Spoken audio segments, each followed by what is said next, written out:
are so many cases that we can talk about at the moment. That's why I'm going to promote my next live. It's going to be regular lives. Next live is Sunday, 5th of October, 8:30. I'll keep you posted. This may change to 9 o'clock. There is so much that I need to talk to you about, interactively. So many suspicious cases. That's why we're going to make another start on this, on my lives. It's exciting. It could be morbid. I hope to get around to structure it a little bit more and kind of preempty the cases that I want to talk about, but this could go nicely pear-shaped. I say nicely because there are still untalked about suspicions in remaining cases. There are possibly cases that are going to be reopened, like the Nicola Bulley case. There is Celeste, Rivas, Hernandez to talk about. There is also an update or two in the Charlie Kirk assassination. There's a synagogue shooting which was tragic. I hope you're going to be there. But for now, let's just talk about what we have on the plate at the moment with the strange, suspicious, damn right upsetting case of Celeste, Rivas, Hernandez in California. Step on in. Rosie steps on in. She wants to talk about things too. And welcome to Aldon's Reviews and True Crime.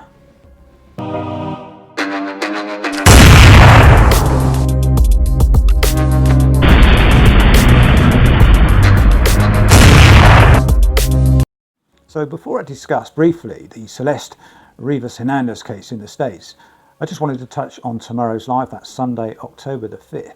It will be a non-toxic live. Now, it will be open to speakers to come on stage, or maybe the first 10 minutes or so will just be me talking. Anyone can come in and say hi on the stage. You don't have to show your face. You can point your camera to the wall, or if you are good at tech, there is a button, you just push it and your camera doesn't show. I don't mind if people come on and they do want to slag me off perhaps and say that all you've done is talk about the case, you've upset the family, etc. The J. Slater family. I think it's gone a bit beyond that now. I've kind of stopped anyway, but if somebody does want to come up, I won't judge or anything. You can tell your story, you can say your piece. I would like you to say it in a diplomatic way if you do, or you might be a viewer or one of my lovely mods who do a great job. You just say hello if you want, because I don't see you. I see a lot of names in the chat boxes. We do take a guess. It's a bit of a mystery. We do take a guess if you're kind of known within the case or any of the true crime cases. I do also want to touch on the John George case and Madeline or Maddie. Maddie, you can have your say. You were arrested. You can have your say if you want to and come on in. You are on social media. You are welcome in the box, and I certainly won't judge. Then we welcome Duncan Smith. We may have Jan as well. Hopefully that would be nice if she's free. And a few other creators as well I want to get on board as well. I'd like to hear their story, not necessarily about the J. Slater case. We'll see what the chat says, see what you want. You want the viewers. You're important. Without you, the creators would just be talking to themselves, which is probably fine, but it is nice, even if you get 2 or 3 people to listen to you, or to share ideas, to brainstorm, and maybe to change your mind and change your opinions and views. That's what it's all about, really. I'll try not to insult when I say things, so I don't call people names who have a different opinion, and they won't take offence and they won't come back with an insult, because then I'd come back with another insult, they'd come back with an insult, and then you've got a full-scale argument that can spread out sometimes, and it can spread out to places where I don't like to see it go, from either side. We don't need any sides as such, but we do have difference of opinions. Wherever you are, whether you're at a workplace, a football match, outside, picking up the kids from school or dropping them off, and you have a debate, a little difference of opinion. You don't start hating that person because they've got a different political view. This is true crime and missing people that have gone missing. It's in suspicious circumstances, so people are they have their view. It's human nature. People can just watch if they want to. They don't have to come up because they've got enemies that they will never be friends with in the chat. But you can be civil. You can be civil to each other, maybe even offer some sort of olive branch, but that's not going to work if everybody's slandering people off. I've watched a few of lives recently on TikTok. I've watched a few of the lives recently by accident, actually, just of them scrolling up, going to bed and tired. And some people on their lives are very calm, etc. Kind of a bit of a change from when they're kind of quite aggressive, etc. It's a bit of a change to see them calm. And I've seen a few of the creators' lives. EP, I saw your live last night. I came back from a concert, actually. A concert is quite good, meeting old friends. I don't normally go to tribute acts, but this one was pretty good last night. And it was nice to see, and I got back tired, and I watched your live, and I was going to jump in. I mean, it is human nature. There were a few words, maybe it seemed to be a little bit aggressive, possibly. That's why I thought, do I want to jump in? I don't know, it does get a bit ridiculous sometimes, but it's always going to be there. It's always going to happen on both sides. Also, I watched Chris Tenerife. I watched your live the other day, some of your live, snippets of your live, and yeah, you were quite calm there. And again, I was going to sleep, so I didn't jump in. So it's probably not a need for anybody on the J case to jump in. But there are so many witnesses that could jump on with me and just to say hello and just to say their piece. Even if they want to jump in and slag me off first, that's fine. Or the witnesses of the J case if they want to jump in. But I do want to talk about other cases. And maybe the J Slater case, all the suspicions will just be put to bed. But there'll be plenty of other cases that are similar. So there are actual crimes to talk about rather than missing people. So there are no families to upset. And certainly, I mean, there was a missing person, remember, in Bristol, Jack Sullivan. So his mum really wanted the help of anybody from social media to put it out there. I sadly think that we're not going to find anything on that case to go on. But there we go. I rattle on. I just wanted to briefly share the Celeste Rivas Hernandez case with you. So this girl was found in the boot of a Tesla. The Tesla was owned by a singer out there, 20-year-old David Burke. It was just bizarre. She was found in the boot. It was a traffic cop.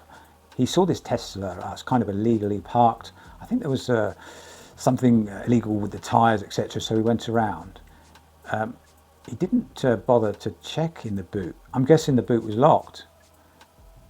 Jan, I've watched your videos, Jan's Views. Go over to her channel and subscribe if you wish. I'm sure you will like it. She has her channel with 5,000 subs. I think it's been copyrighted, and I don't think it's back and up and running yet. Maybe it is, but have a look over there. She's got a couple of other backup channels as well. I think the other one is Jan's Views on Crime, which she's just started. It pays. It's quite exciting because within this corner, the true crime corner, you need 2 or 3, 4, 5 channels. Start them up, and then people can subscribe, and then if you have some copyright strikes, you have to go over to the next channel, and then all the subscribers have to go across. You can kind of make the name pretty much the same anyway, but that seems to go on. I don't know why it goes on. Some of it is genuine copyright. Sometimes there's a bit of a legal kind of debate going on between YouTube and what they should do and shouldn't do, and it is resolved sometimes anyway, and you can get your old channel back. She talked about this case, and I watched it on her channel. Please go over and have a look. But it was just bizarre. So she had a relationship. When she was found, she was only about 1 day, I think, beyond her 15th birthday.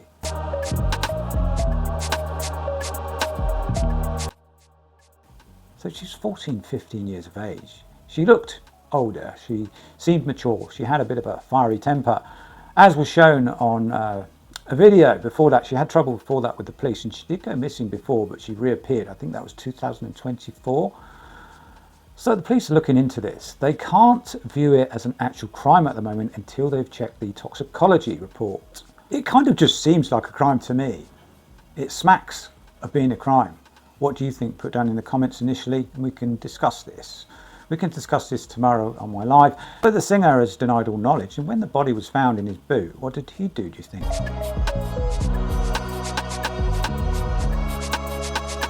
Be really upset, be down. No, he carried on with one of his concerts.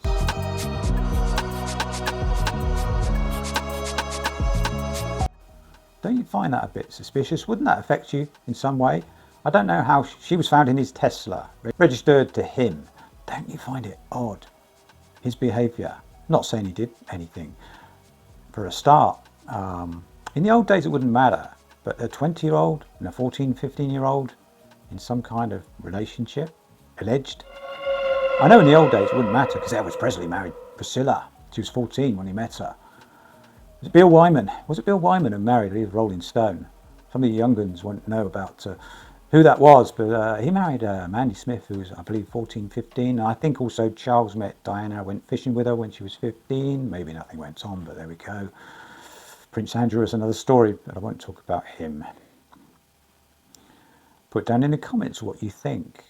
Should he be investigated with his relationship with that girl who was that age? I know in the olden days, some of the lads at school were 17 and they turned up in their Ford Cortina Mark IIs outside the school. I was there, 13, 14, and girls in a class of the same age would be going out there, being picked up.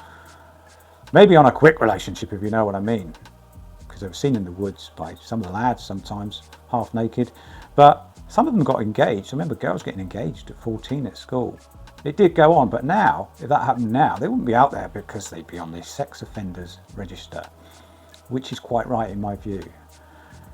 Then you've got prepubescent PDFs, call them now because we don't want to affect the algorithm. PDFs, awful, nasty people. In my mind, death penalty for them. What do you think? Can they ever be cured? I'm going off piste again, but I'm just going back to this strange relationship. This David, I think his name, Rap Handle. Show my age there, Pop, no?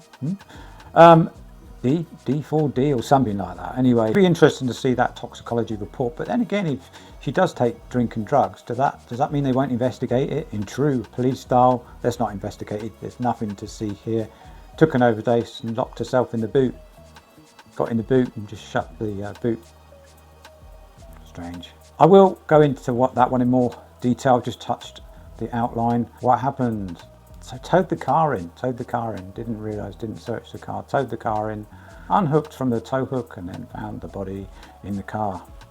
Imagine finding that, what a sight, very upsetting. But then again, should we be talking about it online? Will it upset the family? Will it upset the family of people talking about it? Depends how they feel. Do they want publicity? Do they feel aggressive against David? Do they feel that somebody must know something out there? And online social media is somewhere where people go. All sorts of people go, don't they? Millions and millions and millions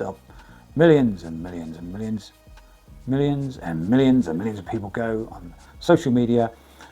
And the police may view social media. They don't all the time. They don't when they should view social media, they don't. When they shouldn't view it, they do. So onward we go, and as I say, any creator that wants to get in touch with me, who wants to come on stage, that's fine. You can email me, or you can just come on the live and then pop up and we'll have a chat. I just really think we should all perhaps think twice before we call people names and things who have different opinions, react in a strange way when we are asked a question and we act in an aggressive way and we call them idiots. If they do get things wrong, should we call them a fool for getting things wrong because they're going to take that as an insult? I personally would just say that you've got something wrong there. I believe, allegedly, you've got something wrong. Let's discuss a bit further and then we'll brainstorm what you're saying there, because I don't think you're quite right there, with due respect. And the person's going to then talk to you. If you do call them a fool or something worse, they're going to take that as an insult. Some of them may also want to doorstep you for that. Hey, people have their different styles and you're going to like different type of creators, and you can always switch that button, switch it over, swipe left, swipe right, dab on someone else. Depends what you'll get on your algorithm, on your, what should we call it, news feed, etc. And there is TikTok as well. TikTok's fairly strict. We all break the rules. Let's face it, we all break the rules, especially on TikTok. I put a video up and they flag something up. You only got to put one word in, like gun or murder, or etc., etc., etc., fight, or, and they don't let the video go on their platform. YouTube, it's a little bit more lenient, but it does say community guidelines. You're supposed to be professional and nice to each other, etc. But we break them, don't we? So there but go, the grace of God go I. I'm not saying I'm a Christian or anything else. I like to keep myself a little bit secretive sometimes, but I think you're beginning to realise who the real me is, etc., with a bit of a theatrical approach. And please, just, as I say, just think about things when you talk, before you talk.